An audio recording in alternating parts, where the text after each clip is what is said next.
62% of this sample of highly successful entrepreneurs identified with traits consistent with an ADHD diagnosis. So one day, Johan and I were having lunch, and I pitched the idea of looking at ADHD among YPO members because I thought it would be fun to test my hypothesis about how much YPO has ADHD in it.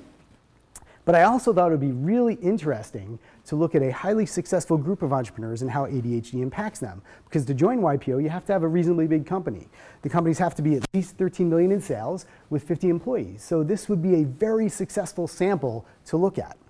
So Johan loved it, he was on board, and we developed a survey and we sent it out.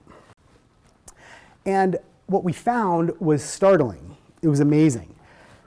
62% of this sample of highly successful entrepreneurs identified with traits consistent with an ADHD diagnosis. 62%. That's amazing, especially when you consider that only 12% of the youth population in the United States has a formal diagnosis, and experts think that that is even out of control. So 62% is amazing. And what we found was that those with ADHD had companies that scored higher on some basic measurements of entrepreneurial orientation. So things like proactivity and innovation and things like that.